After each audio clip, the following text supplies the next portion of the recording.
ఇక చూడండి, బీసీ సంఘాలు మాపై కాదు బీజేపీ బీఆర్ఎస్ పై పోరాడాలి.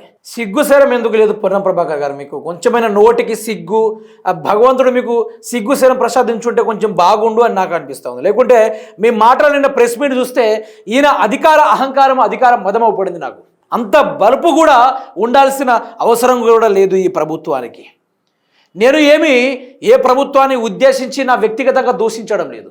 ఈరోజు 42 రిజర్వేషన్ పేరు మీద ప్రభుత్వం చేసిన డ్రామా, అధికార దుర్వినియోగాన్ని ప్రశ్నించే హక్కు నాకుంది. ఈరోజు కేసీఆర్ చేయట్లేదు సరిగ్గా, రేవంత్ రెడ్డి చేస్తాడని ప్రజలు నమ్మి ఓటేసినందుకు యాజ్ ఏ తెలంగాణ జర్నలిస్ట్గా నాకు హక్కు ఉంది, అడిగే హక్కు ఉంది, ప్రజల తరపున కొట్లాడే హక్కు కూడా, స్వేచ్ఛ కూడా నాకు కాన్స్టిట్యూషన్ ఇచ్చింది. సో నేను అడుగుతున్నా, మీకెందుకు సిగ్గుశరం లేదు? మీరు ఒక బీసీ బిడ్డనే కదా, మరి మీ బీసీ సామాజిక వర్గానికి రిజర్వేషన్ తెస్తా అని చెప్పింది కూడా మీరే, పార్లమెంట్లో కొడతా అని చెప్పింది కూడా మీరే. అది పోను పార్టీ పరంగా 42 రిజర్వేషన్ అమలు చేస్తామని చెప్పి ఈరోజు మీ కార్యకర్తని, ఎవరినో కాదు మీ సొంత కార్యకర్తని, మీ బీసీ బిడ్డలను మోసం చేసింది ఎవరు? మీరే కదా. అలాంటి విషయంలో మిమ్మల్ని నాన్ బెయిలబుల్ శిక్షలు పెట్టి మిమ్మల్ని అందరినీ బొక్కలో నూకాలన్నట్టుగా ఈరోజు బీసీ ప్రజలు ఆగ్రహం వ్యక్తం చేస్తూ ఉన్నారు. నేను బీసీలకు స్టార్టింగే చెప్పిన, ఇది కాని పని, అధికార దుర్వినియోగం జరుగుతుంది, ఆర్థిక దుర్వినియోగం జరుగుతుంది, కాలయాపన జరుగుతుంది, మిమ్మల్ని బలి పశువు లెక్క వాడుకుంటున్నాడు, మీ చెవులో తామర పువ్వులే పెట్టిండని మొదటి నుంచే మొత్తుకున్నా. ఇప్పుడు పెద్ద మనిషి ఏమంటాడంటే, బీసీ సంఘాలు మా మీద కాదు మీ పోరాటము, బీజేపీ బీఆర్ఎస్ మీద కొట్లాడండి అంటున్నాడు. మరి మీరు ఉండే గడ్డి బిక్కుతున్నారా? ఢిల్లీకి 58 సార్లు పోయిర్రు. మీరు ఢిల్లీకి పోయి గడ్డి బిక్కొని వచ్చిర్రా, కట్టలు గట్టి తీసుకొచ్చిర్రా, లేకుంటే మోపు గట్టి తీసుకొచ్చిర్రా? ఏం చేసిర్రు సార్ మీరు?